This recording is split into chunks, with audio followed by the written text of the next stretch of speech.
Cet enseignement vous est offert par le RPCI, Réseau du professionnel chrétien influent.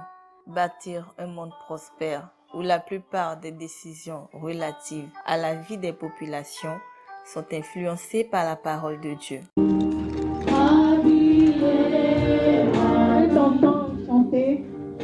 Je veux t'entendre dire au Seigneur que tu l'aimes.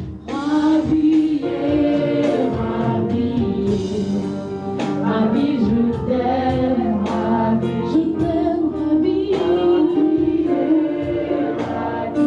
tu es si bon pour moi. Je t'aime, Jésus.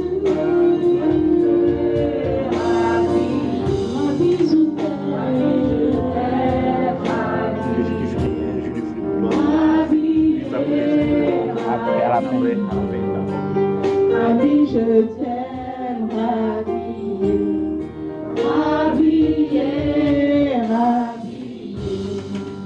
Rabbi, je t'aime, Rabbi.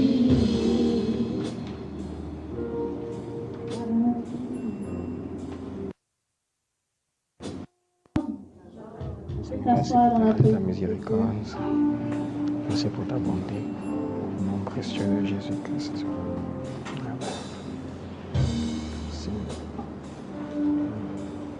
Nous sommes ici ce soir pour écouter un enseignement profond. Marche devant ma face et sois intègre. Et cet homme que nous allons recevoir, il va nous partager son expérience, il va nous partager son savoir. C'est un homme à ne pas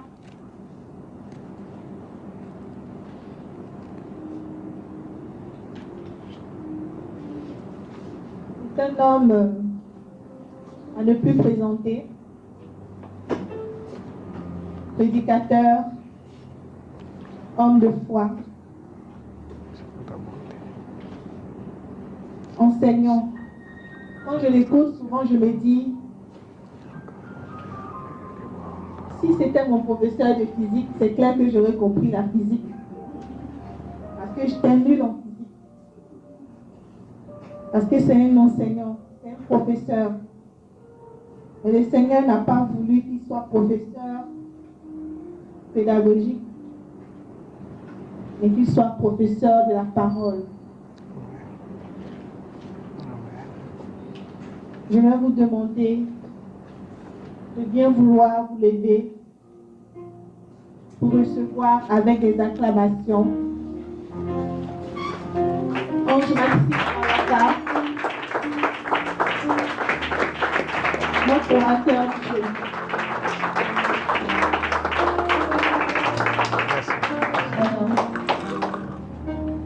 Merci. Merci. Prions.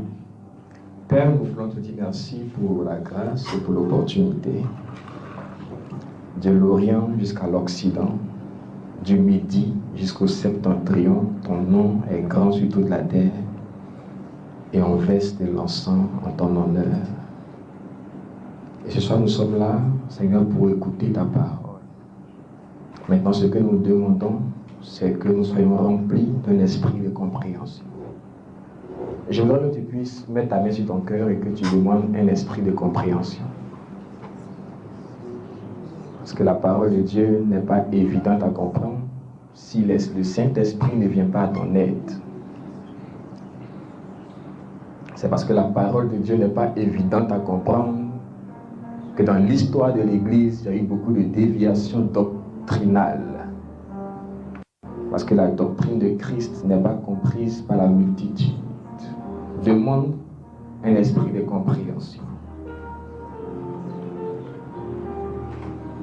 L'apôtre Paul disait aux Éphésiens, je prie que Dieu vous donne un esprit de sagesse, un esprit de révélation dans sa connaissance.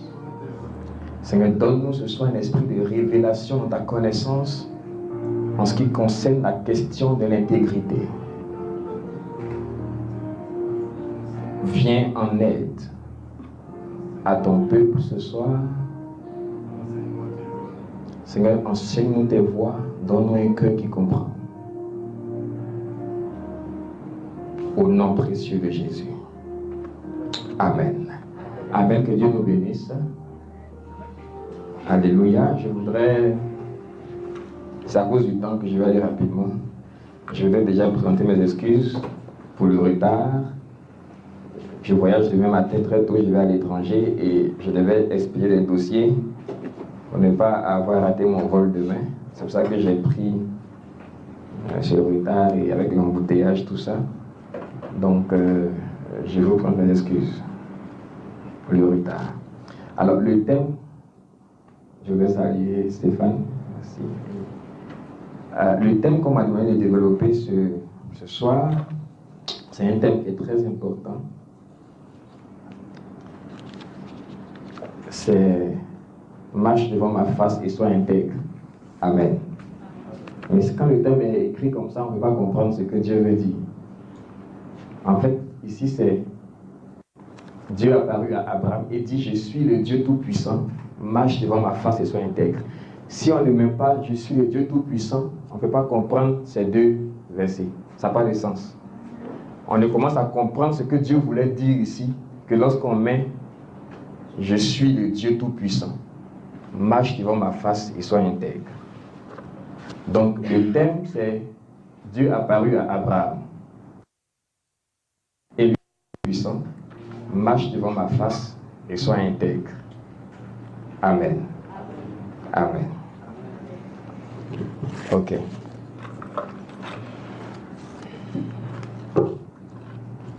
Je vais... Pardon. Je vais essayer de mettre ça ici, parce que je n'ai pas de place.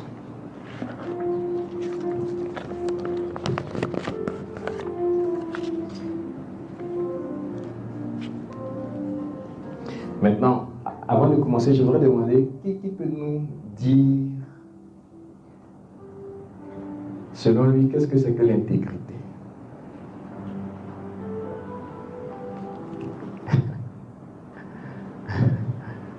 Qui peut nous dire, selon lui, ce que c'est que l'intégrité?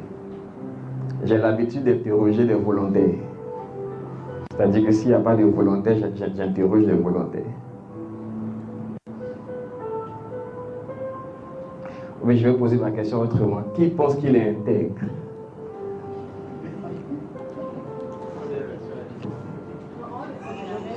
La première question.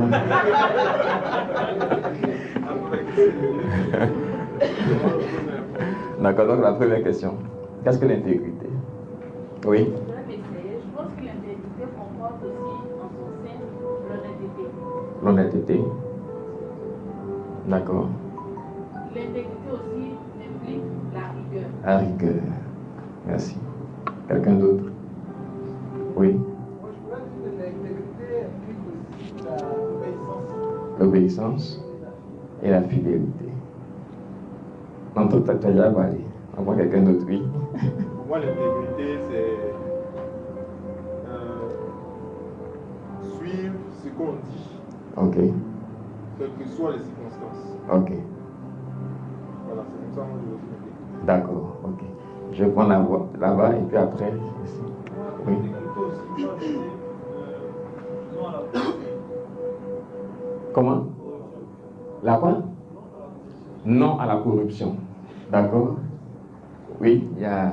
Avant vous voulez... Moi, je vais prendre 3 exemples simples. Oui. Je prends un homme chrétien, travailleur, qui a une vie de famille. Pour moi, être intègre, c'est se comporter de la même manière à la maison, au travail et à l'église. Il ne faut pas avoir 3 personnalités. D'accord. Ce que je ne fais pas à la maison, ce n'est pas quand je vois le prédicateur que je fais. Si je suis quelqu'un qui mange beaucoup en griffe, je mange ma ration normale, quoi. Je ne fais pas plaisir À quelqu'un.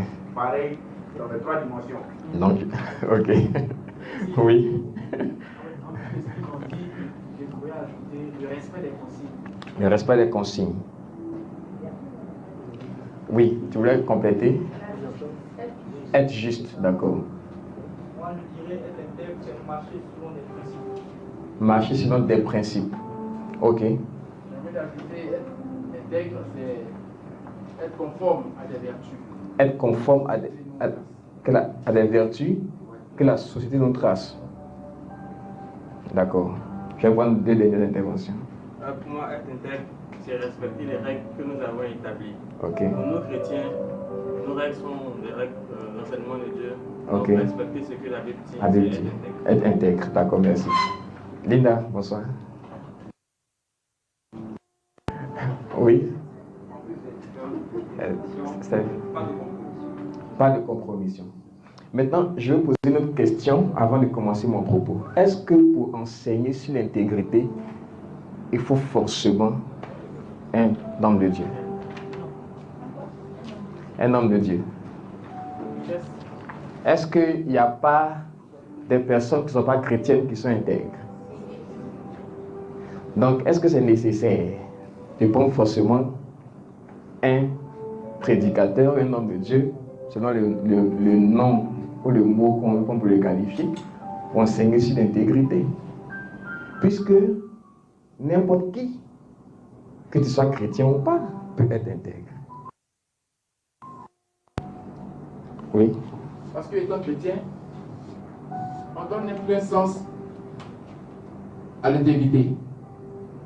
On est plein sens. Ouais, un plein sens. C'est-à-dire, l'homme de Dieu ou l'enfant de Dieu va dans l'intégrité au-delà de tout ce que la société enseigne au commun, de ce qu'on a appris, oui. La crainte de Dieu. D'accord. Ok. Je vais faire une dernière intervention et puis on va commencer. Je voudrais situer le contexte, c'est pour ça que je pose ces questions. Non, il y a un doigt, mais bon, on prend les deux, lui, toi, et puis après on va. Vas-y. Oui, toi. Oui. Moi, je dirais que pour parler d'intégrité, on n'a pas forcément besoin d'un homme de Dieu. Mais si aujourd'hui, on a fait appel à un homme de Dieu pour parler d'intégrité, c'est parce qu'on veut marcher selon, on va dire, les principes que la Bible nous enseigne. Ok. D'accord, merci. Pareil? Ouais. Ok, merci. Alors, pourquoi j'ai voulu poser cette question pour démarrer l'enseignement? Parce que le christianisme, ce n'est pas un code de moralité. Toutes les religions ont de la moralité en leur sein. Tu peux être musulman, tu peux être bouddhiste, tu peux ne pas aller à l'église, pas de religion, et puis être un être moral. Donc l'intégrité telle que généralement on la comprend, ce n'est pas l'intégrité selon la perspective de la Bible. Et à moins qu'on ne comprenne donc la perspective de ce que la Bible dit sur l'intégrité, on ne comprendra pas profondément ce mot-là dans le contexte dans lequel il est utilisé, que ce soit dans l'Ancienne Alliance, quand Dieu traitait avec les patriarches, ou dans la Nouvelle Alliance, quand les apôtres en parlent. L'intégrité biblique n'a rien à voir avec l'intégrité des religions ou ce qui est défini dans le dictionnaire. En réalité, ce qui est défini dans le dictionnaire n'est qu'un fruit. Mais l'intégrité biblique, c'est autre chose. Et c'est de ça que je vais parler aujourd'hui. On m'a demandé de développer l'enseignement sur 2 jeudis. Je vais commencer aujourd'hui sur les fondements de l'intégrité sur la perspective biblique. Et il est important qu'on comprenne ça. Et c'est ce que je vais faire aujourd'hui. Donc, j'ai dit que le christianisme ou la vie chrétienne, ce n'est pas un code de moralité, c'est une vie. C'est une vie. On va prendre un passage pour confirmer ce que je dis. Acte 5, verset 20. Acte 5, verset 20 nous dit, je vais lire. Acte 5, verset 20. Je vais t'encourager à prendre des notes. C'est un enseignement. Je ne suis pas un prédicateur, je suis un enseignant. Je ne prêche que quand j'évangélise. Je prêche l'évangile, mais à part ça, la plupart du temps, ce que je fais, c'est d'enseigner. Donc, je recommande de prendre des notes. Donc, Acte 5, verset 20. Regardez, lorsque les apôtres ont été maltraités, ont été mis en prison, la Bible dit dans Acte 5, verset 20, qu'un ange du Seigneur est apparu aux apôtres dans la prison, les a fait sortir. Et il leur dit, allez, tenez-vous dans le temple et annoncez au peuple toutes les paroles de cette vie. Donc, le christianisme, ce n'est pas une religion, c'est une vie. Donc, à moins qu'on ne comprenne tous les grands concepts de la vie humaine dans ce contexte-là, on ne peut pas comprendre les thèmes que la Bible utilise. Quand Jésus est arrivé dans Jean 14, 6, il dit « Je suis le chemin, la vérité et la vie. » Donc, il faut qu'on puisse comprendre tous les concepts, ce que moi j'appelle les grandes catégories conceptuelles de la vie. Des choses comme le succès, la réussite, la vie, la souffrance, la maladie, etc., la mort. Ce sont des grandes catégories conceptuelles de la vie, ne doivent être comprises que dans le contexte de la narration biblique. C'est-à-dire, la Bible, c'est une histoire. C'est un grand livre, c'est vrai. Et les savants bibliques disent que la Bible a été écrite par 40 auteurs et que le canon biblique, 1501, ont été pris pour rassembler tous les livres et pour en faire un canon. Donc, 40 auteurs, mais toutes les histoires, tous les livres racontent une seule et même histoire. Il y a une seule fil logique. Depuis plusieurs décennies ou siècles, c'est qu'on a fragmenté l'histoire biblique. De sorte que ça fait que le chrétien, en général, et intègre parce qu'il ne voit pas le fil logique depuis Genèse chapitre 1 verset 1 jusqu'à Apocalypse 22. C'est la même histoire. Et la Bible est composée de 4 chapitres. 4 chapitres. Il y a le chapitre de la création. Dieu a tout créé, c'était bon. Ensuite, il y a la chute. L'homme a péché. Et son péché a entraîné la corruption de l'humanité et de la création. Ensuite, Dieu a annoncé la venue d'un rédempteur. Il s'est choisi un peuple Israël pour modeler le type d'humanité qu'il voulait dans le jardin d'Éden. Et puis quand Christ est venu, il est venu avec la rédemption. Et puis il y aura la plénitude ou l'accomplissement. Ce que l'apôtre Pierre dit dans 2 Pierre, où il dit, nous attendons selon sa promesse de nouveaux cieux et une nouvelle terre, où la justice habitera. Donc il y a 4 chapitres principaux. Et à moins que tu ne comprennes les concepts de la vie dans ces chapitres, tu vas en faire une interprétation fragmentée. Donc aujourd'hui, tu te lèves, tu peux prendre un thème dans la Bible, la gloire, ou bien le succès, ou bien la percée. Et puis, tu développes un enseignement autour de ça. Tu développes des principes, des doctrines, mais qui sont loin de ce que la pensée originelle de Dieu est par rapport à ce concept. Pourquoi? Parce que tu as eu une approche fragmentée de la narration biblique. C'est pourquoi l'un des apôtres a dit qu'on ne soit pas nombreux à enseigner, parce que nous serons jugés plus sévèrement. La Bible dit dans l'Apocalypse, dans d'Éphésiens, étant descendu dans les régions inférieures, il est monté dans les cieux et il a donné certains comme apôtres, certains comme prophètes, certains comme pasteurs, évangélistes, docteurs, afin de faire quoi? D'équiper les saints pour l'œuvre du ministère. Donc il y a plusieurs ministères dans le corps de Christ pour équiper les saints, c'est-à-dire pour équiper l'Église.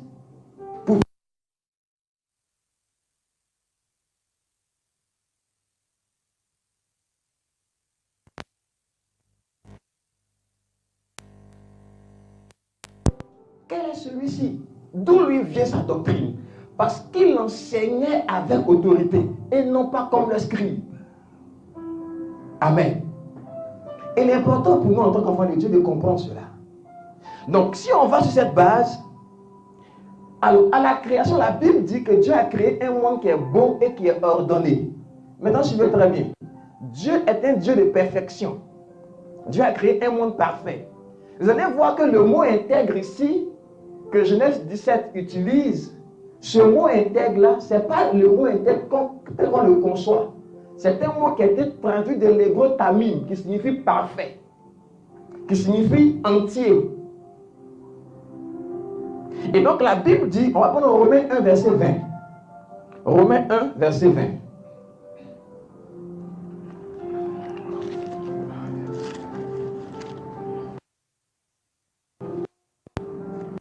Romains 1, verset 20.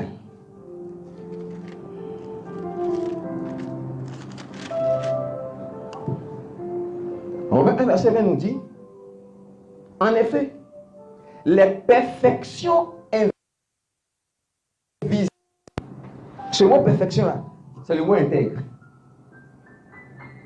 Donc, les perfections invisibles de Dieu, sa puissance éternelle et sa divinité se voient comme à l'œil nu depuis la création du monde. Quand on les considère dans ses ouvrages, ils sont donc inexcusables, parlant de ceux qui tiennent captive la vérité, sachant donc que Dieu a tout fait de façon parfaite. Donc Dieu fait un monde parfait. Pourquoi? Parce que Dieu lui-même est parfait. Et à la création, il fait l'homme à son image. Et donc, et à sa ressemblance. Donc l'homme, à la création, est un être parfait. Et ça a toujours été la volonté de Dieu que l'homme soit à son image. Quand vous allez lire la Bible, de Genèse à Apocalypse, vous allez voir que Dieu a toujours voulu que l'homme soit comme lui. Il va dire, soyez saints, car je suis saint. Jésus va venir après dans Matthieu 5, 48, il dit, soyez parfaits, comme votre Père est parfait. À chaque fois, Dieu revient là-dessus. Il veut qu'on soit à son image. Et c'est très important de comprendre cela. Maintenant, à la chute, quand l'homme a péché, il y a eu la corruption.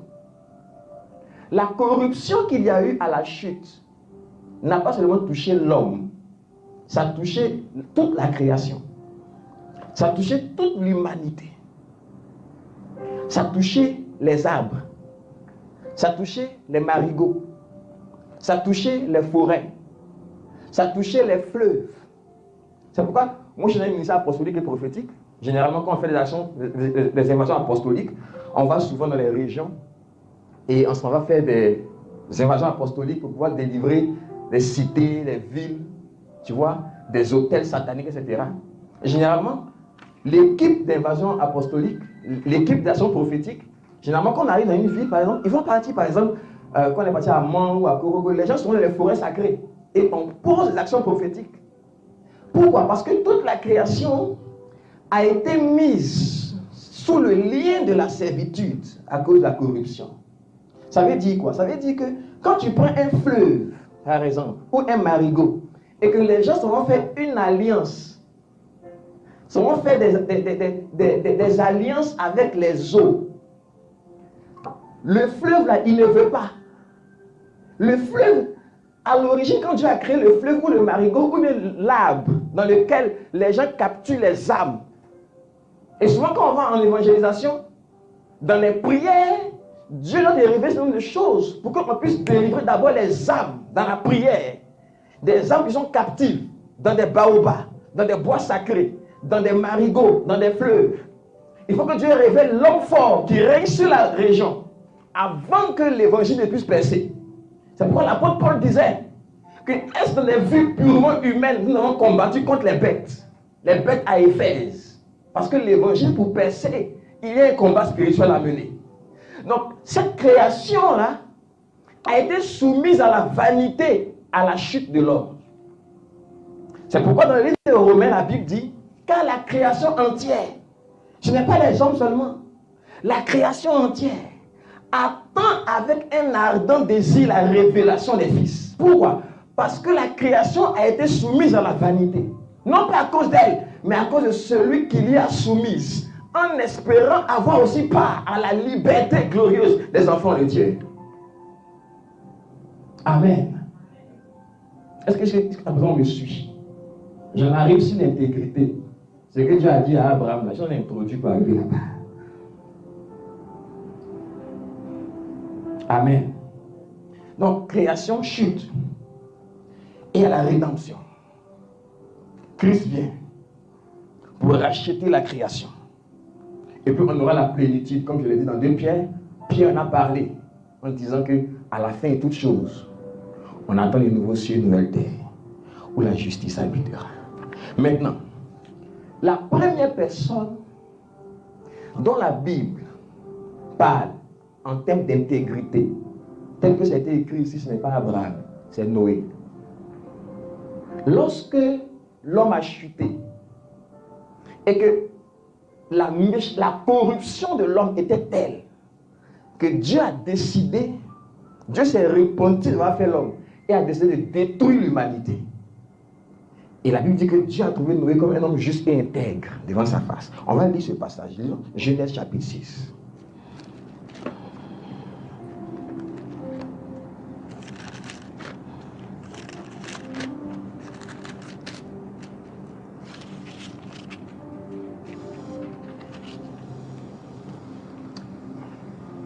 Oui. Genèse chapitre 6. Genèse chapitre 6. Il faut lire à partir du verset 5. Genèse chapitre 6, verset 5. L'Éternel vit que la méchanceté des hommes était grande sur la terre, et que l'homme se portait chaque jour uniquement vers le mal. L'Éternel se repentit d'avoir fait l'homme sur la terre, et il fut affligé en son cœur. Et l'Éternel dit: j'exterminerai de la face de la terre l'homme que j'ai créé, depuis l'homme jusqu'au bétail, aux reptiles et aux oiseaux du ciel, car je me répands de les avoir faits. Mais Noé trouva grâce aux yeux de l'Éternel. Voici la postérité de Noé. Noé était un homme juste et intègre dans son temps. Noé marchait avec Dieu. Juste et quoi? Et intègre. N'est-ce pas? Un homme juste et intègre. Maintenant, le mot intègre ici, qui a été après repris encore par Dieu, quand Dieu maintenant parle au fils de Noé, sur plusieurs générations, Abraham, il dit ce que Noé était, il dit à Abraham: sois intègre, comme Noé. Maintenant, le mot intègre ici, je veux qu'on puisse le noter. D'abord, il faut savoir que la Bible n'a pas été écrite en français ou en anglais. Donc, l'Ancien Testament a été écrit en hébreu et le Nouveau Testament est écrit en grec.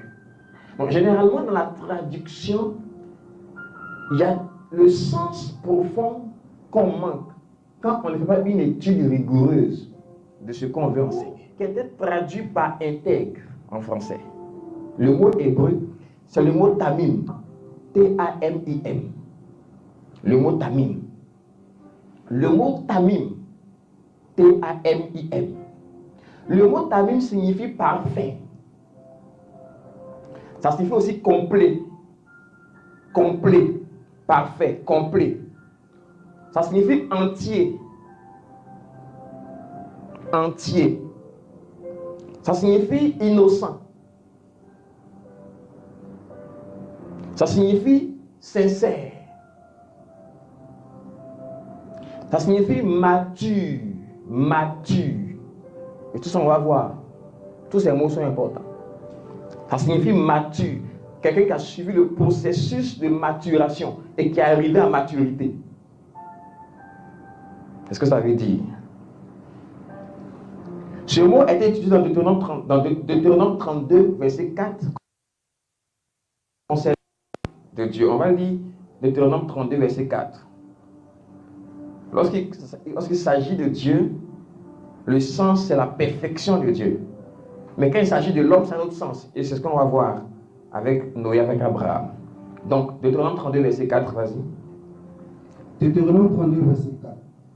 Il est le rocher, ses œuvres sont parfaites, car toutes ses voies sont justes. C'est un Dieu fidèle et sans iniquité. Il est juste et droit. Voilà. Donc, c'est le mot tamim qui a été utilisé là pour qualifier Dieu. Et je l'ai dit au début de mon propos que Dieu est parfait. Il veut qu'on soit parfait. Maintenant, cette perfection de Dieu qu'on a traduit par intègre, quand il s'agit d'un homme, ce n'est pas le sens qu'on croit. Ce n'est pas quelqu'un qui est parfait au sens où il n'a pas de faute. Voilà pourquoi j'ai dit que pour comprendre ce passage, je suis le Dieu tout-puissant est important. Pourquoi? Parce que si il n'y a pas ça, tu ne peux pas être intègre. La plupart des gens ne sont pas intègres.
à Abraham, je suis le Dieu qui pourvoit. Je suis le Dieu qui guérit. Je suis le Dieu qui fait ceci. Il se présente à Abraham selon un nom spécifique. Je suis le Dieu tout-puissant. Pourquoi il se présente ainsi à Abraham? Parce que pour que Abraham lui fasse confiance entièrement, Abraham doit savoir qui est le Dieu tout-puissant.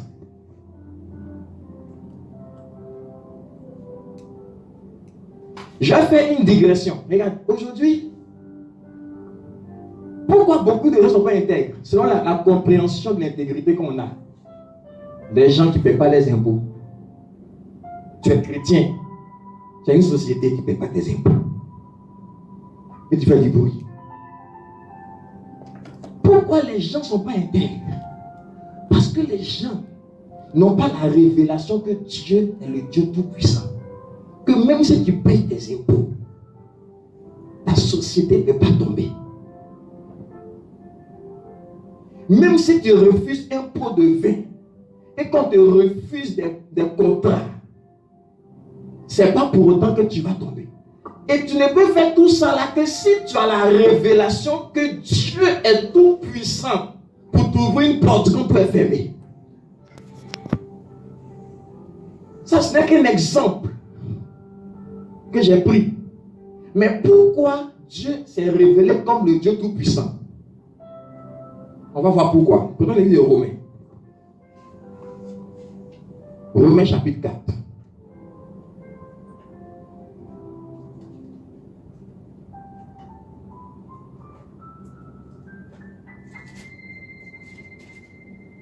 Commençons à lire Romains chapitre 4. À partir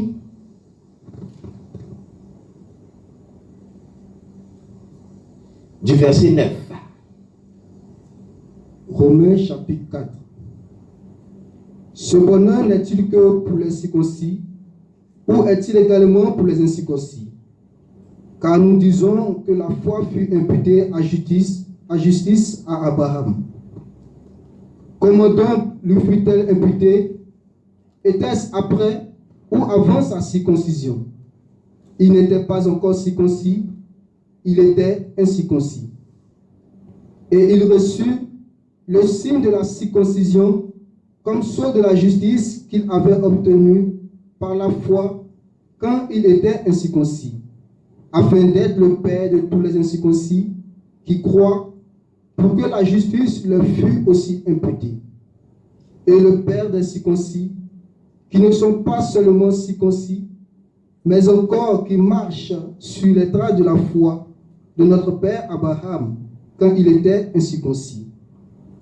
En effet, ce n'est pas par la loi que l'héritage du monde a été promis à Abraham ou à sa postérité, c'est par la justice de la foi. Continue. Je vais continuer parce que j'ai posé des questions et c'est là que la compréhension demande qu'on soit attentif parce que c'est un peu difficile à comprendre si on n'explique pas. Continue. Car si les héritiers ne sont pas la loi, la foi est vaine et la promesse est anéantie. Parce que la loi produit la colère et que là où il n'y a point de loi, il n'y a point non plus de transgression.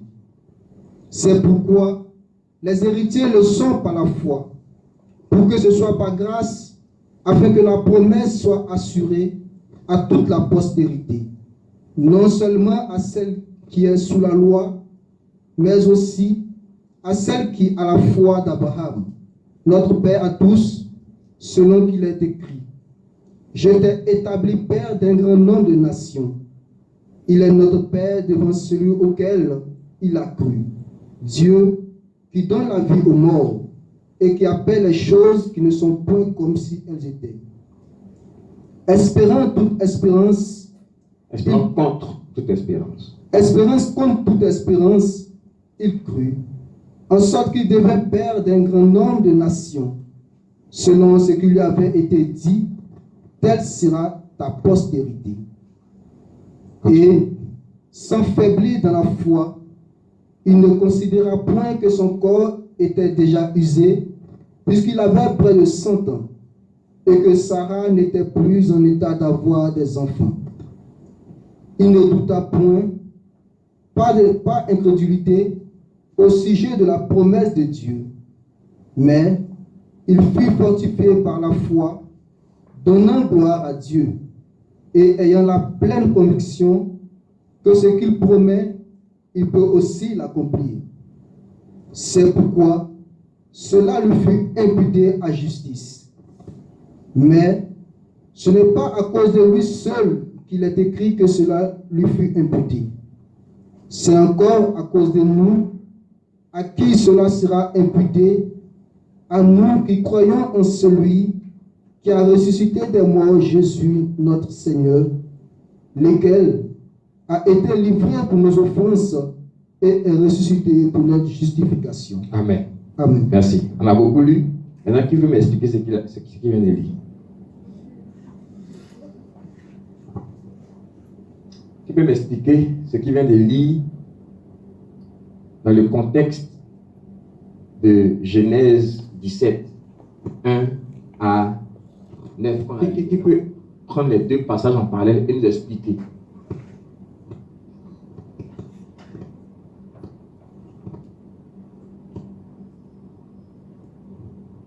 Jésus qui explique, Jésus donne.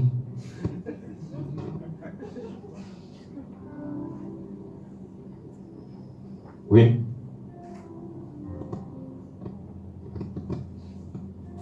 Tu peux nous expliquer maintenant. On est sur les thèmes là. C'est ça qu'elle a. Il faut expliquer.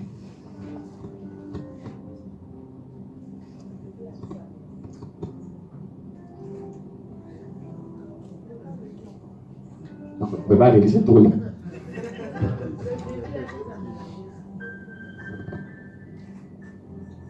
Qui peut essayer? Oui, tu veux essayer. Ok. Le plus courageux.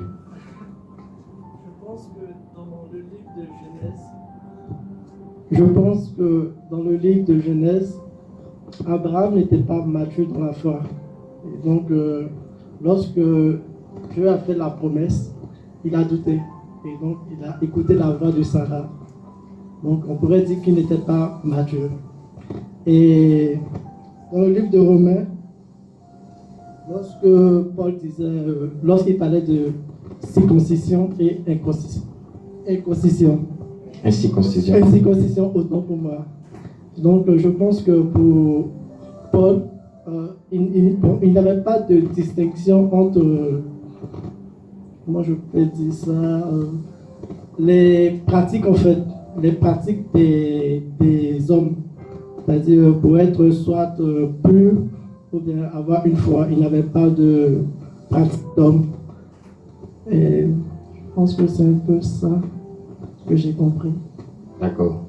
Ce que j'ai compris, là, qui a compris ça? Donc, qui a compris quelque chose de ce qu'il a dit?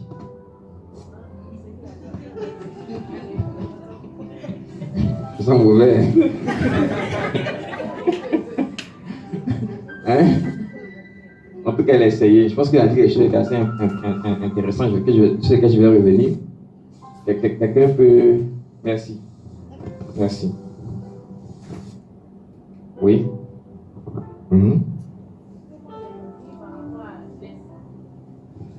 Par rapport à la circoncision. Et puis, la circoncision, il dit au départ que n'était pas circoncis. Et que par la circoncision, donc je pense que par la circoncision matérialise maintenant la loi, je veux dire l'engagement que Dieu a pris avec lui.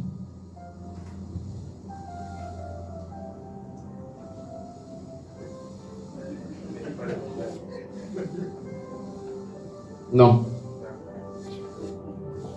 C'est pas vraiment ça. C'est pas la circoncision qu'il est devenu non. Oui, Linda. Je comprends très bien. Mais ce que j'ai compris, c'est que dans l'Ancien, dans le Nouveau Testament, ils disent que Abraham n'était pas circoncis, mais il a eu la promesse de Dieu. Et après, il a été circoncis. C'est ça. Pour dire que ils ont parlé de la loi et de la foi. Donc, je sais que c'est un peu en rapport avec ça. Pour dire que ce n'est pas... C'était pour montrer un peu que Dieu n'appelle pas parce que tu es juste. Mais il a choisi, il a donné les promesses pendant qu'il n'était pas, je veux dire, qu'il ne croyait pas. Abraham était un idolâtre. Voilà, il ne croyait pas, donc il faisait la on Mésopotamie. ne doit pas être sous le coup de la loi, mais plutôt de la foi. Mais après, là, j'ai eu un petit bug. Un petit bug informatique. Bien essayé. Quelqu'un d'autre? Quelqu'un d'autre? Allô? Merci. Je rejoins un peu. Après combien de temps il me reste? En 12 quoi. En fait, ce que je retenais du test, comme elle a dit, Abraham n'était pas circoncis. Normalement, par rapport à ce que Dieu lui a dit, la marque en fait de l'alliance, c'est que tous ceux qui allaient venir après allaient être peut-être circoncis. D'abord lui-même et tous ceux qui allaient venir après lui.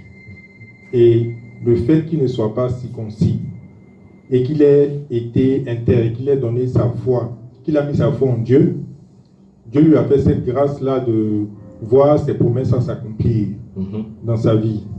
Donc, il y a le fait de recevoir les promesses. Bon, ça, je vais voir. Il y a le fait de recevoir les promesses par la foi. Et il y a aussi le fait de suivre la loi. Et bon, je n'ai pas dit qu'on va aussi recevoir les promesses en suivant la loi, mais il y a ces deux possibilités-là. Soit en suivant la loi, c'est se conseiller, bon, on fait tout ce qu'il y a à faire, soit par la foi et recevoir par cette grâce toutes les promesses que Dieu a prévues. C'est ce que moi j'ai pu saisir. Ok.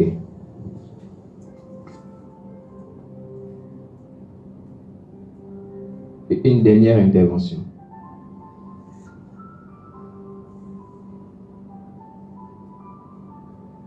Sur cet évangile.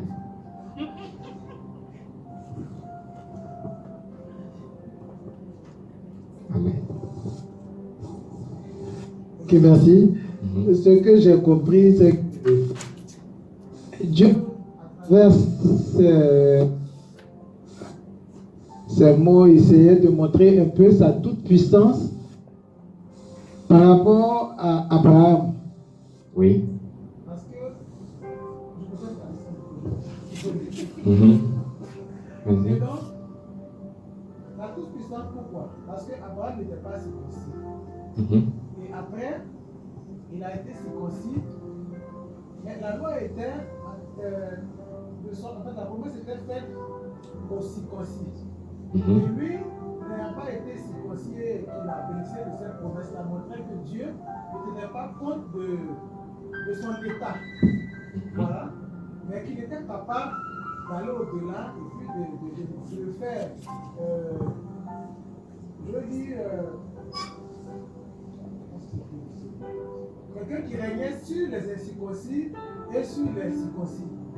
Cela aussi voulait dire que c'est quelqu'un qui n'avait pas vraiment cru. C'est que Dieu lui avait fait la grâce qu'il aurait des descendances.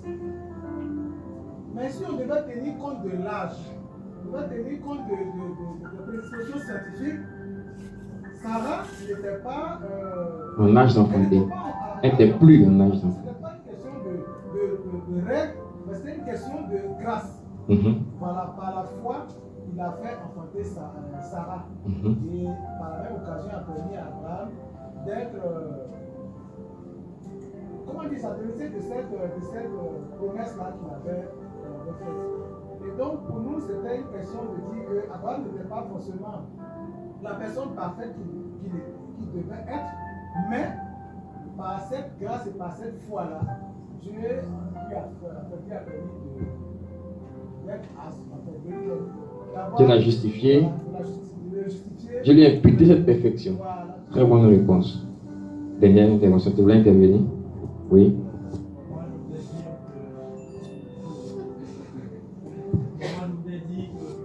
je voudrais qu'on puisse suivre parce que vous allez voir, comme je le dis, ça c'est les fondements. J'ai dit qu'aujourd'hui je commençais par les fondements bibliques de l'intégrité.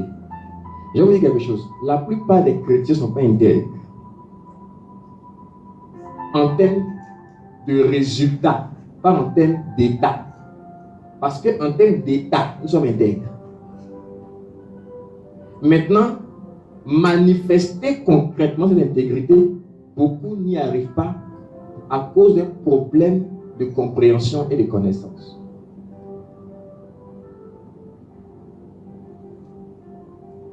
Et c'est pourquoi il est important de comprendre le fondement. Je prends mon temps pour expliquer d'où vient l'intégrité biblique, pas l'intégrité de tout le monde. Dieu n'a pas la même, pour nous, Dieu n'a pas la même façon de voir l'intégrité.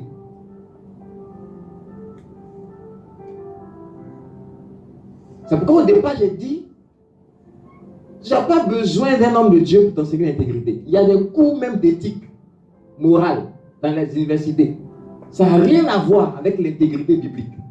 L'intégrité biblique est 1 milliard de fois au-dessus de l'intégrité dont le monde parle. Ça n'a rien à voir. Quand cette intégrité que Dieu nous a conférée, quand on la comprend, l'intégrité des hommes, ce n'est plus un problème pour nous. Il y a un qui a dit, pas de compromission. Vous allez voir que quand des gens, dans la Bible, les gens ont compris l'intégrité, les gens ont compris le fondement de l'intégrité, c'est pour ça qu'ils n'ont pas pu se compromettre. Quand tu vois des gens, les jeunes gens, les amis de Daniel, qui s'arrêtent devant Nebuchadnezzar et qui lui disent, notre Dieu peut nous délivrer. On ne va jamais se prosterner devant ta statue. Et même s'il ne nous délivre pas, on ne va pas se prosterner. On dit, on va vous mettre dans une fournaise. Ils disent, mettez-nous. Ça vient d'où de l'intégrité?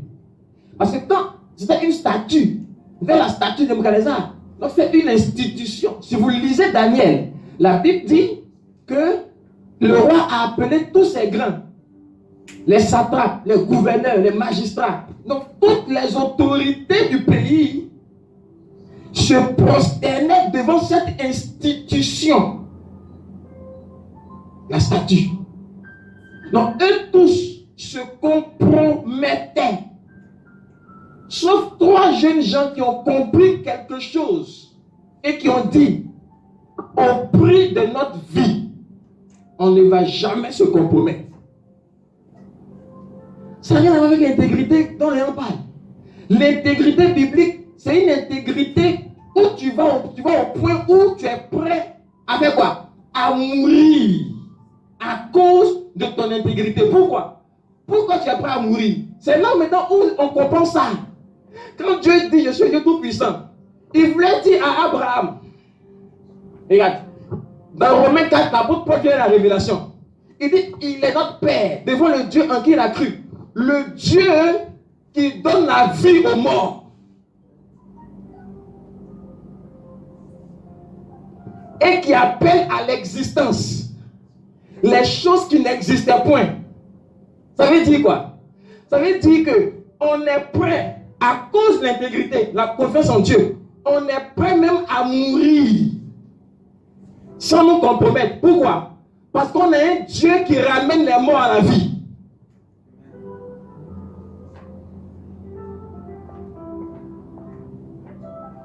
On a un Dieu qui peut appeler à l'existence quelque chose qui n'a jamais existé. Donc, on a une confiance absolue en lui. Donc, on peut être intègre. Que si tu me dis, moi, de te payer un pot de vin pour avoir un marché, je dis non. Si c'est pour que ma société soit fermée, ça veut dire que ma société meurt. Il y a un Dieu qui ramène les sociétés à la vie. Donc, à moins que tu ne comprennes la révélation toute puissante de Dieu, tu ne peux pas être intègre. Donc, qu'est-ce que ici il est en train de dire? Il est en train de dire que quand Dieu veut bâtir une nation qui va modeler l'image qu'il avait de l'humanité dans le jardin, il appelle une nation par un homme Abraham. Pourquoi un homme Abraham dont le corps est usé? Parce que c'est une image, une ombre. Parce que pour qu'il puisse emmener une nation, un peuple, qui va être l'image de l'humanité dans le jardin, il faut qu'il accomplisse un plan de salut où quelqu'un va venir mourir, mais ressusciter. Donc pour cela, il donne une image en choisissant un homme, Abraham, dont le corps est mort. Quand son corps est mort, si Abraham a confiance en Dieu, Dieu peut ramener son corps mort à la vie. Donc si tu crois comme Abraham a cru, et que tu crois qu'il a ramené Jésus de la mort à la vie, la même foi d'Abraham t'est imputée. La même intégrité t'est imputée. Donc, il appelle Abraham. Il dit à Abraham, je suis le Dieu Tout-Puissant. Marche devant ma face. Pourquoi marche devant ma face? Parce que le problème de l'humanité dans le jardin, qu'est-ce qu'on péché? C'est que l'humanité a quitté la face de Dieu. C'est pourquoi la Bible déclare que Caïn s'est marié hors de la présence de Dieu avec des femmes, et toute la génération de Caïn a quitté la présence, la face de Dieu. Et quelle était leur finalité? C'est toute la descendance de Caïn qui a été engloutie par le déluge.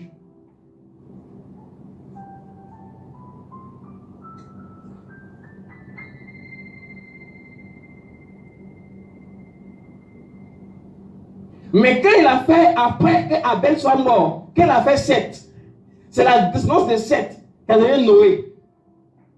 Et quand toute l'humanité est morte, quand toute la génération est morte, c'est-à-dire tous ceux qui sont venus de Caïn sont morts. Celui qui est venu de Seth, c'était Noé. Il a vécu. Et de Noé est sorti Abraham.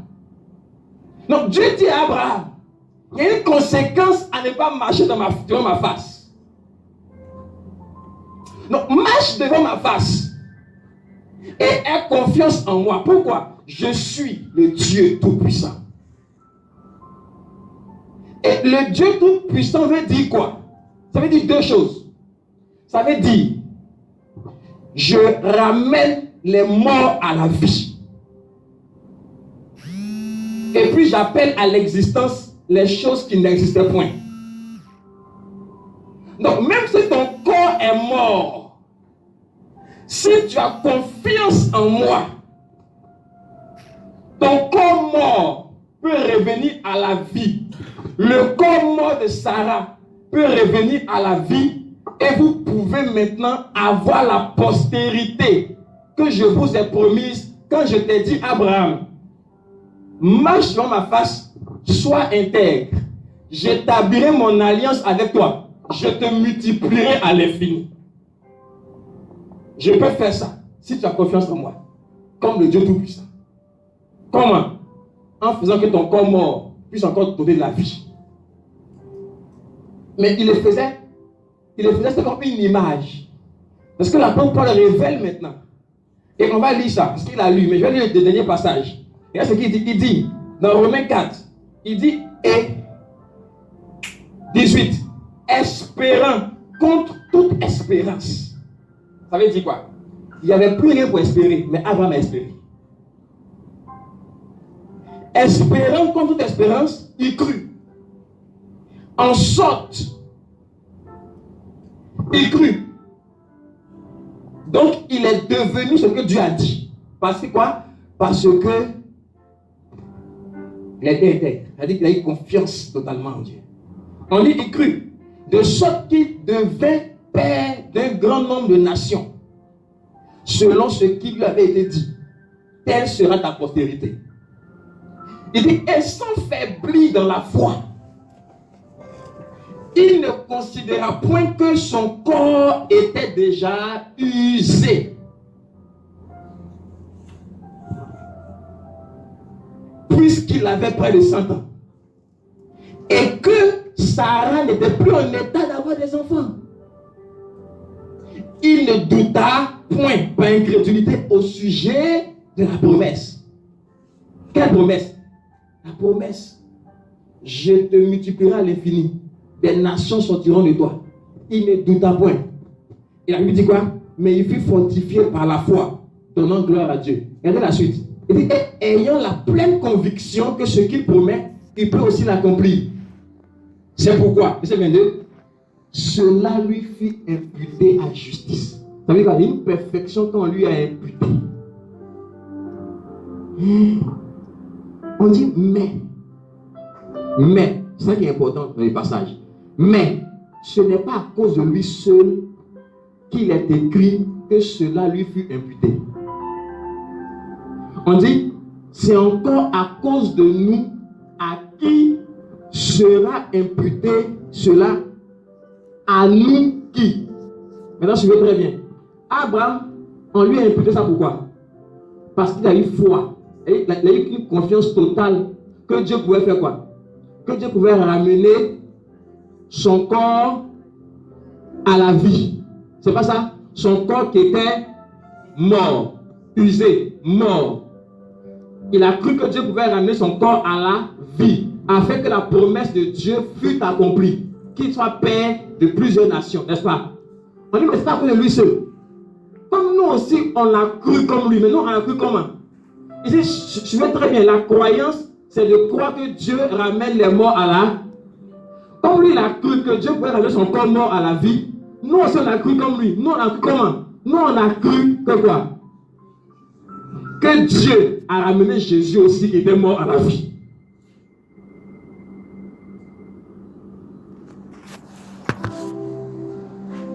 Donc la même foi qu'Abraham a manifesté, nous aussi on a manifesté ça. Donc ce que Dieu a imputé à Abraham, Dieu nous impute ça aussi. Suivez-moi très bien. Je vais finir par là maintenant. Et puis maintenant le jeudi prochain, je vais parler maintenant de ce qui fait que tu peux être intègre facilement sans effort. Devant les défis, tu es intègre. Tu es un homme intègre. Tu es un homme intègre. Tu es un homme intègre. Je disais encore hier, quand je parlais avec quelqu'un hier, j'ai dit, nous on est à jouer nos impôts.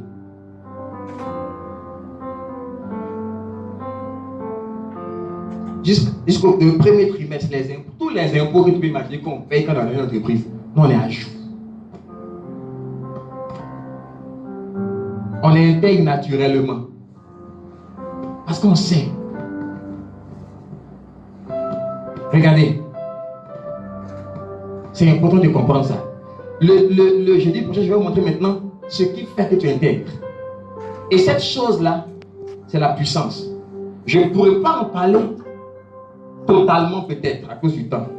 Mais je vais parler des 12 dimensions de puissance que tu as par la mort et la vie de Jésus-Christ.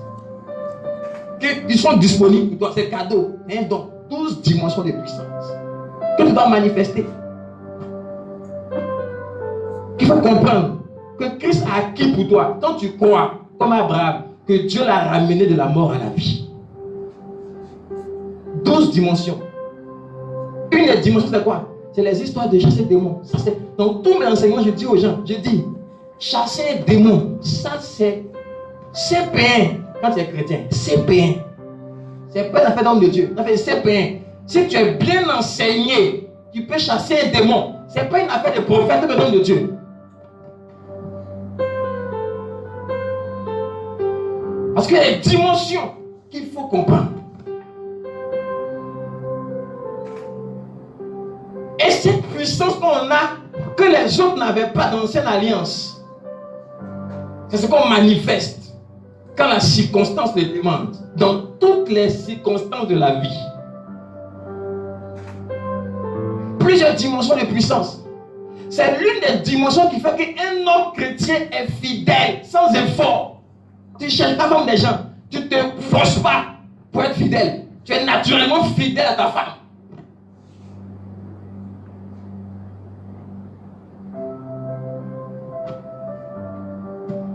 C'est une des puissances qui fait que tu es naturellement prospère.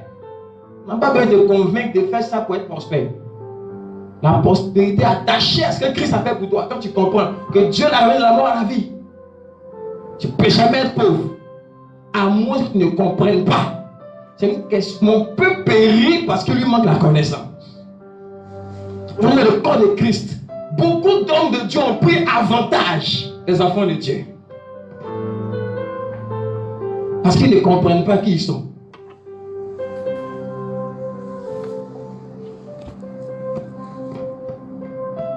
Ils ne comprennent pas qui ils sont. Amen. Donc, vous allez voir que Dieu établit. Quand Adam a péché, je vais introduire, je peux mon temps est arrivé. Maintenant, je vais vous montrer maintenant tout vient la perfection. Comment la perfection nous a été imputée? Pratiquement. Doctrinalement, je vais te montrer comment la perfection a été imputée. Ça a commencé dans le jardin. Lorsque Dieu a pris un animal pour couvrir Abraham et pour couvrir Adam et Ève, il établissait le système des sacrifices. Maintenant que l'homme a quitté la présence de Dieu, Dieu a établi maintenant le système des sacrifices pour se rapprocher de lui, de sa présence. J'ai expliqué, je viens d'enseignement que le mot sacrifice vient d'un mot grec, d'un mot hébreu, korban, dont la racine karev signifie se rapprocher ou venir près. Donc sacrifice, c'est quoi? C'est un système que Dieu a établi pour ramener l'homme dans sa présence. C'est ça un sacrifice. Et donc Dieu va établir le système des sacrifices avec Israël. Tout le livre de Lévitique. Et dans le système sacrificiel, pour ramener l'homme dans la présence de Dieu, pour croire en Dieu, pour avoir la foi en Dieu, il établit les Lévites, pour plusieurs raisons que je vais aborder encore le jeudi prochain. Et un sacerdoce lévitique, qui faisait que chaque année, il y avait un sacrificateur pris dans la tribu de Lévi, qui devait aller pour faire le sacrifice dans le tabernacle, pour tout le peuple d'Israël. Cette année-là, on n'évalue pas les sacrifices, les moutons ou les bœufs ou le bouc qu'il emmène. Le sacrificateur prend le sacrifice qui s'en va du tabernacle. Et il fait chaque année les mêmes sacrifices pour que Dieu puisse couvrir la faute, la corruption de l'homme d'Israël. Mais c'est chaque année. C'est chaque année. Il le fait. Et quand il le fait, le problème avec les sacrifices selon le système lévitique, c'est que les sacrifices qui étaient faits n'arrivaient pas à rendre parfait ceux pour qui c'était fait. Ça purifiait la chair, mais ça ne purifiait pas l'âme. Donc Dieu avait un problème. C'était une imposition charnelle qu'il avait établie jusqu'à un temps de réformation, quand Christ allait venir. Donc il fait les sacrifices à chaque fois. Et Dieu avait un problème.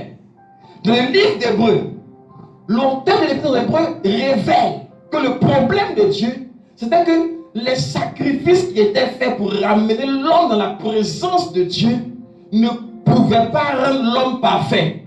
Or, ce que Dieu voulait, c'était que l'homme soit parfait. Ça veut dire quoi? Que l'homme soit intègre. Donc, ce que Christ va venir faire pour que nous soyons intègres devant Dieu, Dieu donne une image à travers Abraham. Mais en attendant que Christ arrive, pendant une dispensation, un système sacrificiel transitoire à travers le sacerdoce lévitique. Et avant de finir, on va lire quelques passages. Prenons Hébreu, s'il vous plaît.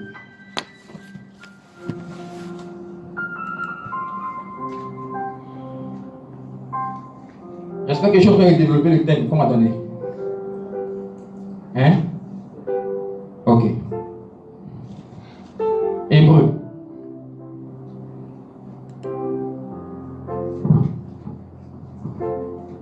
Regardez Hébreux chapitre 7.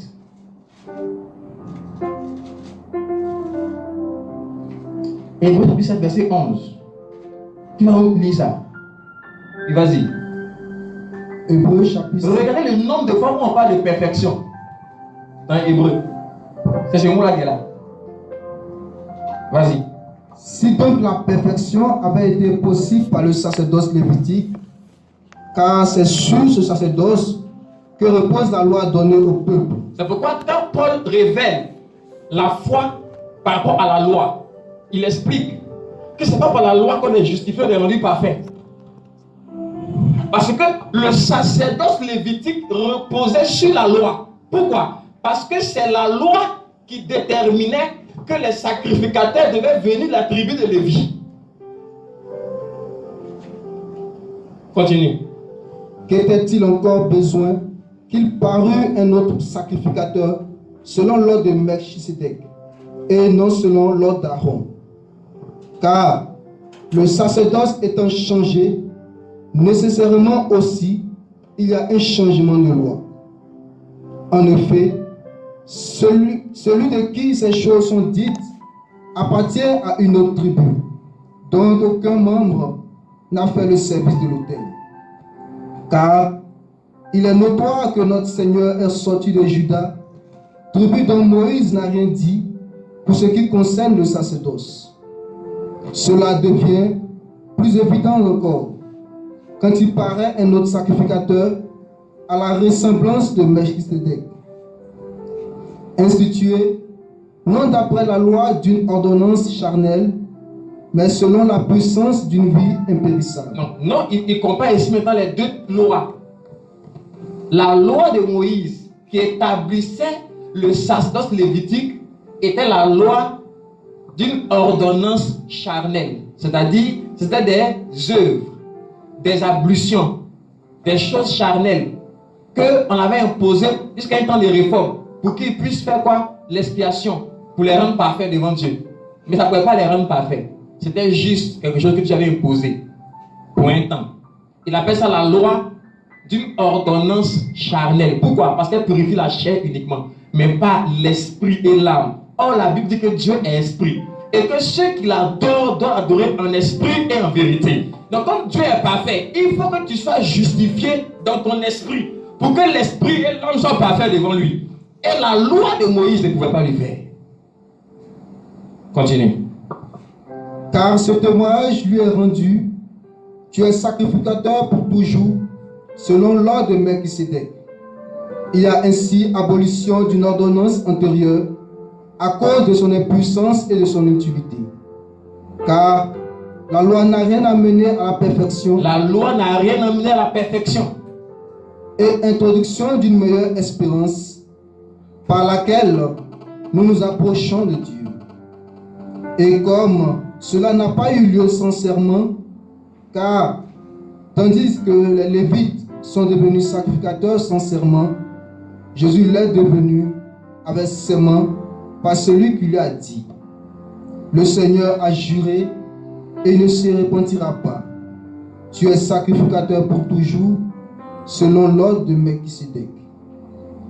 Jésus est par cela même le garant d'une alliance plus excellente.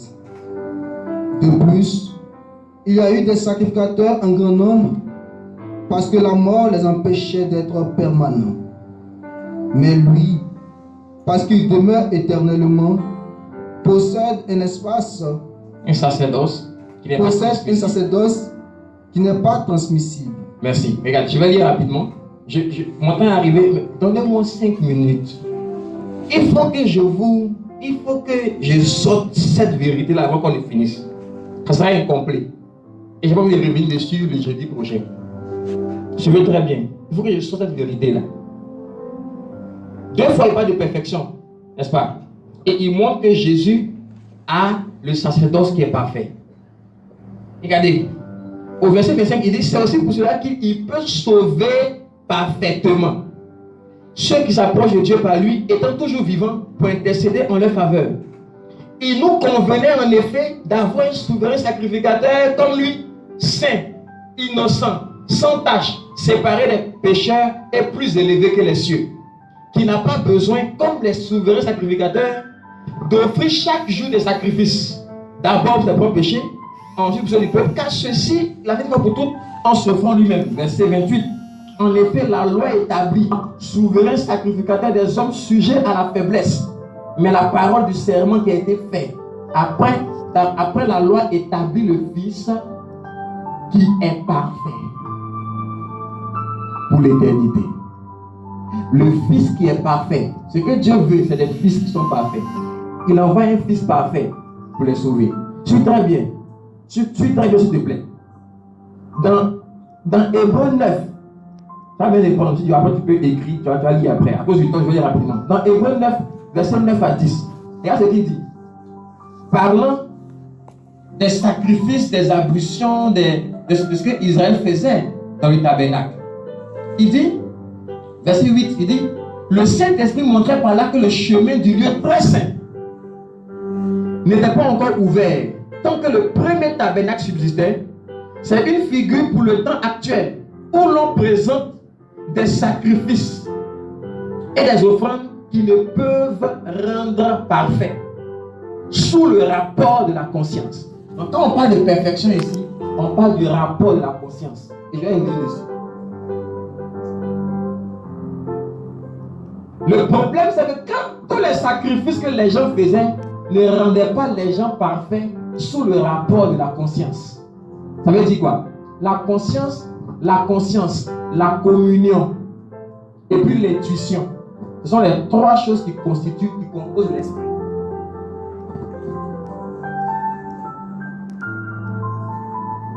Donc, pour que tu adores Dieu en esprit, réellement, tu dois être justifié dans l'esprit. Il faut que ton esprit soit parfait. Et ça, c'est ta conscience qui doit être rendue parfaite. Or, chaque fois qu'on fait des sacrifices pour le péché, le souvenir du péché est rappelé. Donc, tu as toujours conscience du péché, tu seras imparfait. Je suis très bien. Il dit, et qui avec les aliments et les boissons et les diverses ablutions. Pourquoi? Parce que la loi de Moïse imposait ces choses-là pour le sacrifice. Il dit les aliments, les ablutions. Vous savez pourquoi l'apôtre Paul, par la révélation, maintenant vient et dit le royaume de Dieu, ce n'est pas le manger et le boire. Il parlait de ça. Parce que dans l'ancienne alliance, c'était par les aliments que les gens voulaient être purs pour servir Dieu. Et il dit non, ce n'est pas le manger et le boire, ce n'est pas les aliments, les ablutions. Ça, c'était imposé pour un temps de réforme. Il dit, et qu'avec les aliments, les boissons et les diverses ablutions étaient des ordonnances charnelles, imposées seulement jusqu'à une époque de réformation. Mais Christ est venu comme souverain sacrificateur des biens à venir. Il a traversé le tabernacle plus grand et plus parfait. Au verset 14, regardez au verset 13, il dit, car si le sang des taureaux et des boucs, si le sang des taureaux et des boucs, c'est pourquoi quand Abraham a pris Isaac, bon, je laisse ça, je vais revenir dessus le jeudi prochain. Regardez, il dit, combien plus le sang de Christ? Non, car si, verset 13, s'il vous plaît, car si le sang des taureaux et des boucs et la cendre d'une vache répandue sur ceux qui sont souillés sanctifie et procure la pureté de la chair. Ça veut dire que tout ce qu'elle faisait, c'est la chair qui l'a purifiée, mais pas l'esprit.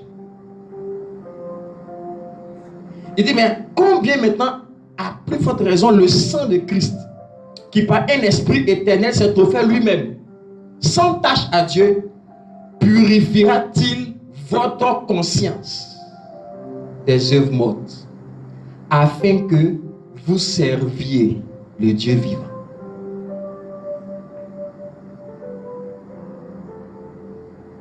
Maintenant, qu'est-ce qui purifie la conscience des œuvres mortes? c'est la foi. Acte 15, verset 9. Ayant purifié leur cœur par la foi. C'est pourquoi depuis ici, Dieu parle de la foi pour être intègre devant lui. Ça veut dire quoi? Quand tu ne marches pas l'intégrité, ça montre que tu n'es pas un homme de foi. Qu'est-ce qui t'emmène à te tenir devant un président et puis ne pas te compromettre? C'est la foi. Sans intégrité, c'est la foi. Qu'est-ce qui fait que tu marches selon les principes de Dieu, peu importe la pression? C'est la foi. C'est quelle foi? Foi au Dieu qui amène les morts à la vie.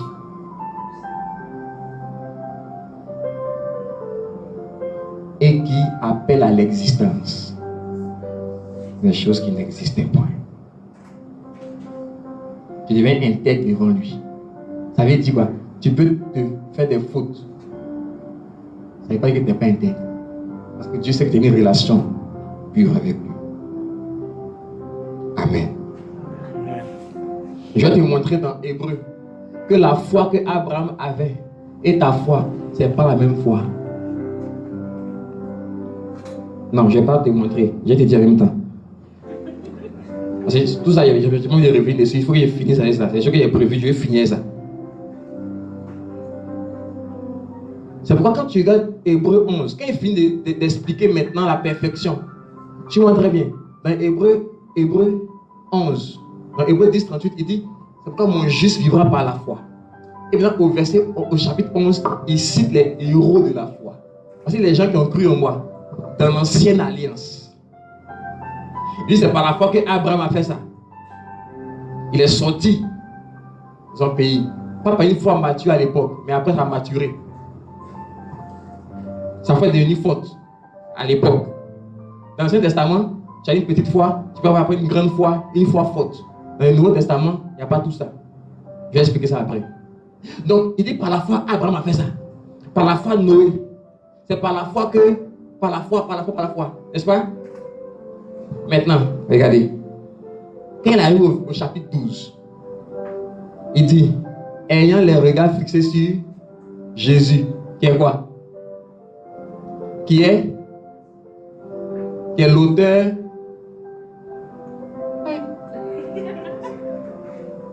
Hein?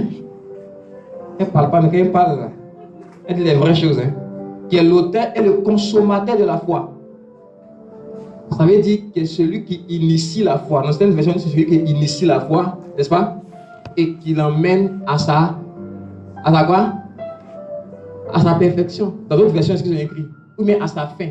Ça veut dire quoi? Quand il dit que Jésus est l'auteur de la foi, l'auteur là, ça veut dire quoi? C'est Jésus qui a initié la foi des anciens dans l'Ancien Testament.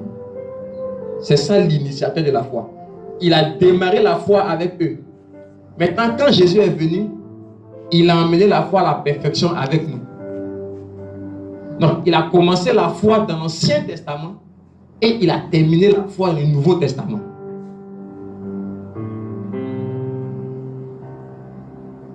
Amen. Parce que leur foi et la nôtre n'étaient pas la même. Et c'est le dernier verset que je vais prendre pour t'expliquer ce que je vais dire. Ah, j'aime la parole de Dieu. Hein?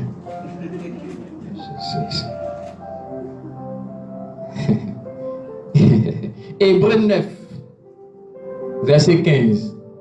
Quand il a dit, afin que vous serviez le Dieu vivant, il dit, et c'est pour cela qu'il est le médiateur d'une nouvelle alliance, afin que la mort étant intervenue, la mort de qui? De qui? De Jésus. Afin que la mort étant intervenue, pour le rachat des transgressions commises sous la première alliance. Ceux qui ont été appelés reçoivent l'héritage éternel qui leur a été promis.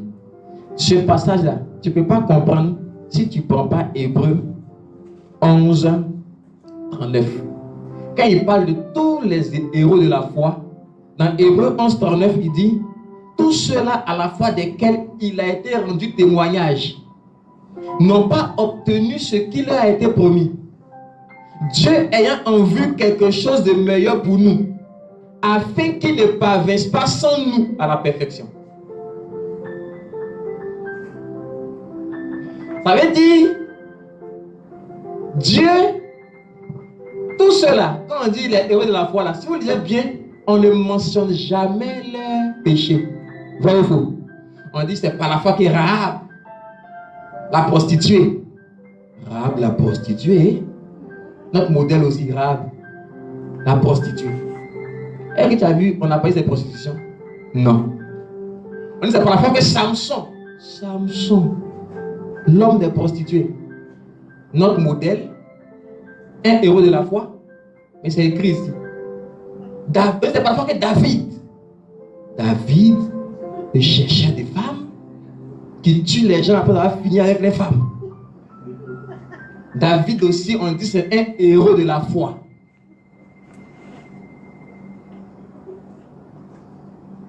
Hein? Tout cela, n'est pas remarqué? Pourquoi? Parce que la mort de Jésus étant intervenue pour le rachat des transgressions qu'ils ont commises,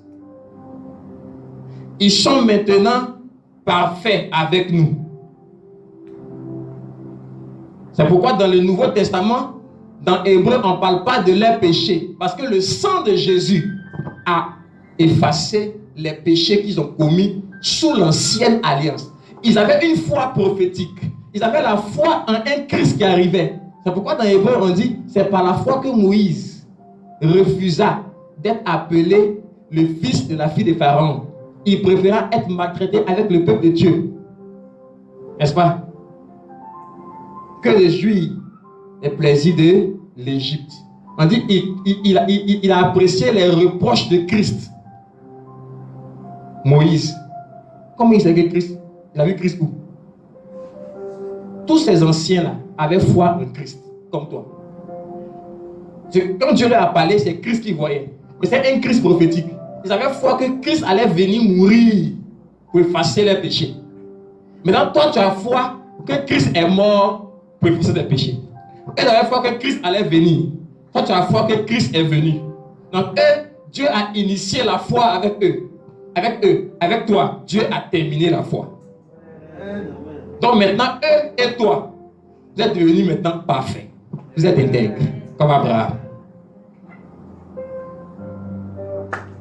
Alléluia.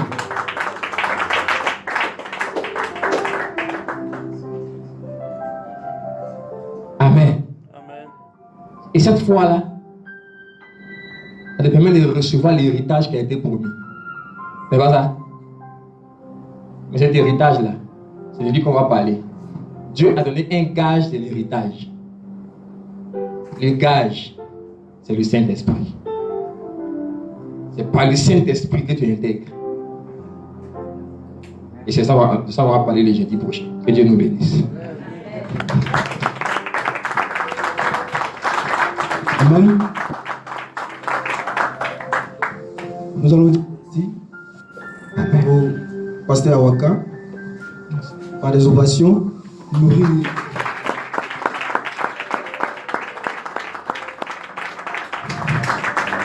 Nous allons prendre deux questions seulement. Et les autres questions, nous allons noter pour la semaine prochaine.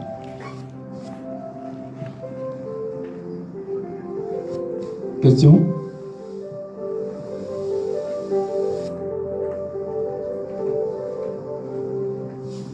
Pas de questions.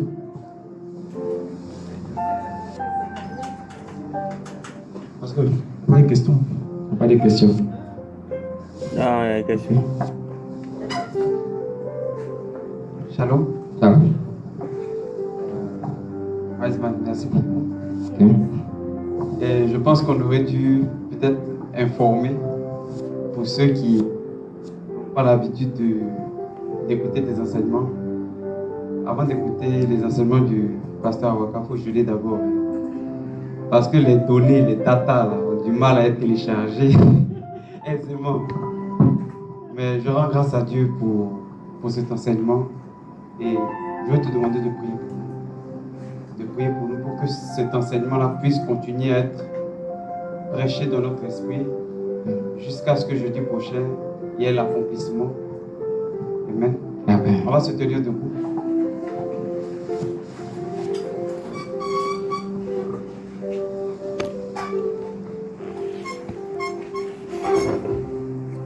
Avant que je prie, qui a des défis avec l'intégrité? Pas en tant qu'État, mais dans sa vie de tous les jours, au travail, des choses qui te mettent la pression, qui mettent la pression sur ta volonté d'être intègre. Que ce soit au travail, que ce soit dans la famille, que ce soit, je ne sais pas, qui a des défis réels.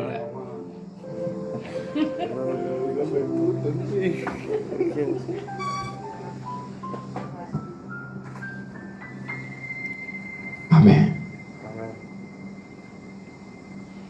Amen. La seule prière que je vais faire, c'est que, parce que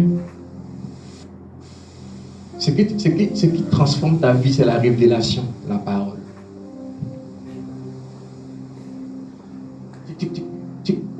Quand Dieu, c'est quand l'apôtre Paul avait des prières, il y a des prières du Nouveau Testament.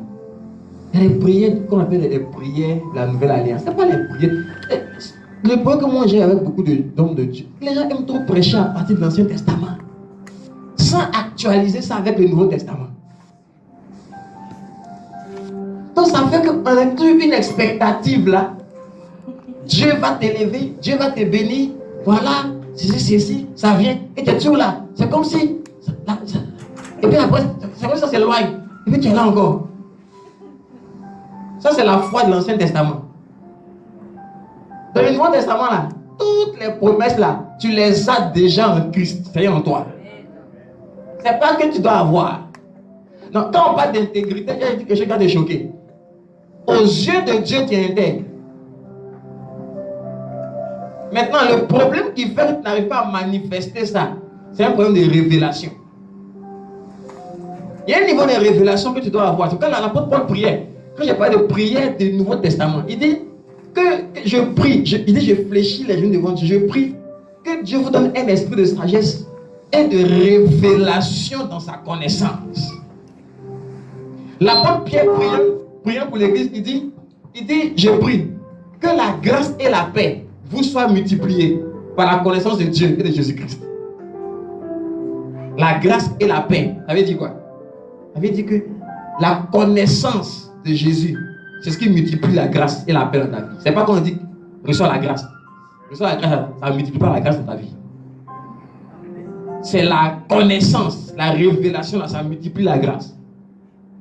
Quand tu connais Dieu, Jésus, devant une situation de pression sur ton intégrité, la grâce de Dieu abonde sur toi et tu prends le dessus sur la situation. Pourquoi? Parce que tu connais Dieu.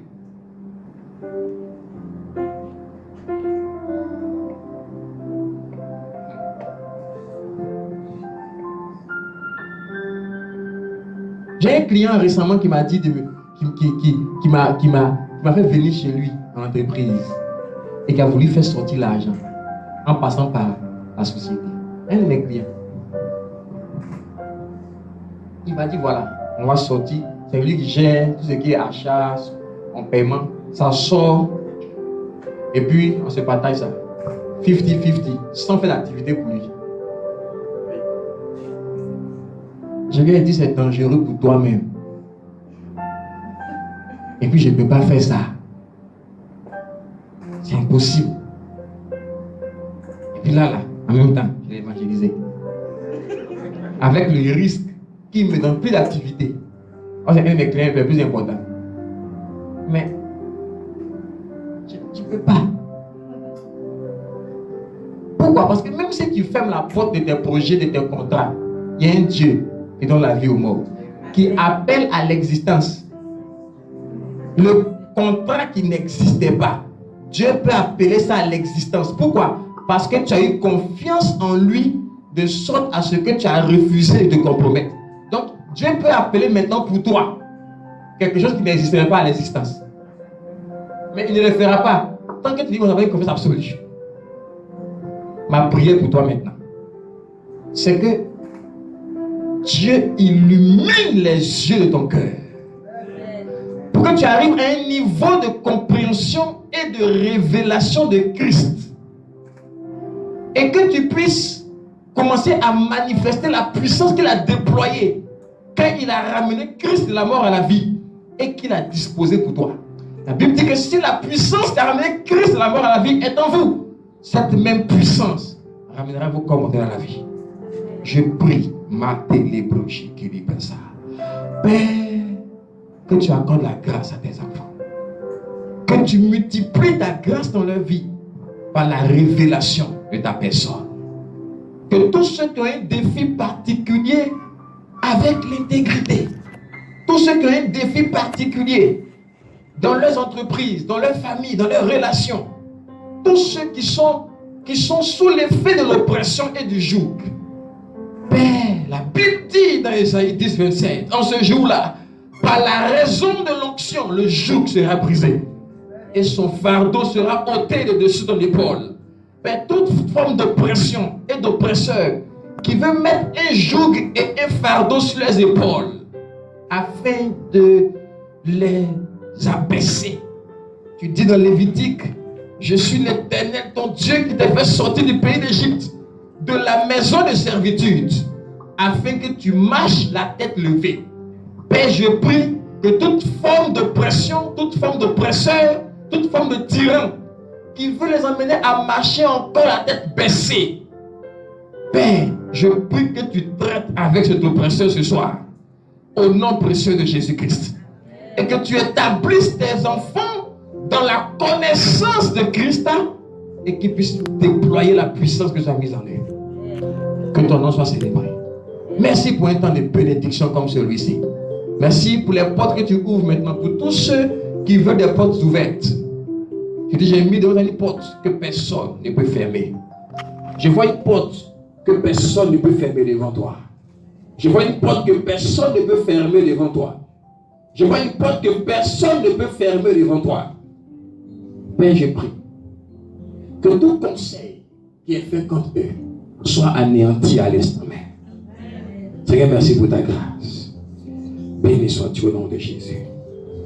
Est-ce qu'ensemble on peut dire Amen et acclamer le Seigneur?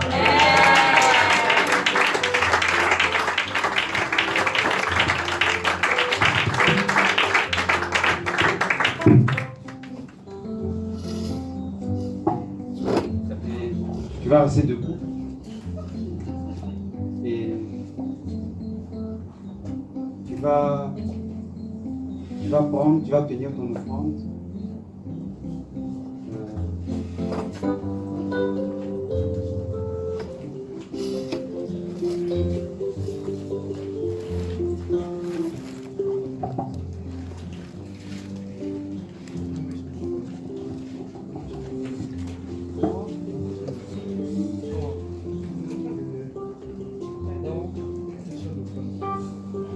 Je vais t'inviter toi-même à prier pour cette offrande-là que tu tiens dans la main.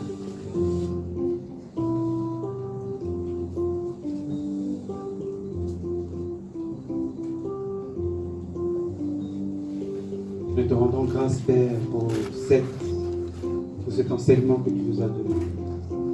Merci, mon Dieu, parce que tu as ouvert notre intelligence sur un message qui était peut-être encore méconnu ou bien pas assez bien compris. Merci, mon Dieu, pour cette lumière que tu apportes dans notre cœur, à notre esprit. Parce que réellement, tu es une lampe à nos pieds, une lumière sur notre sentier. Merci parce que tu viens d'ouvrir une nouvelle porte à cette nouvelle dimension de la compréhension de la venue du Christ sur terre. Merci, mon Dieu, parce que tu nous accordes encore cette profondeur de la foi sur ce que c'est que l'intégrité. Non pas comme selon la compréhension de l'homme, mais selon ton esprit. Béni sois-tu, Seigneur. Amen. On rend grâce et on rejoint le panier avec cet élan d'amour et d'action de grâce.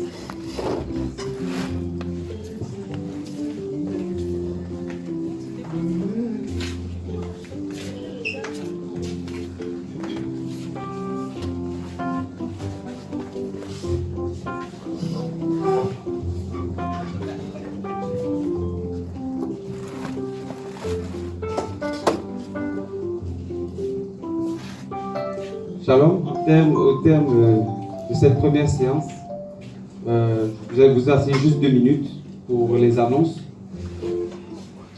Et j'invite encore tous ceux qui viennent pour la première fois de rejoindre juste à la fin le coordinateur Jonathan pour plus d'informations sur le RPCI et nos différents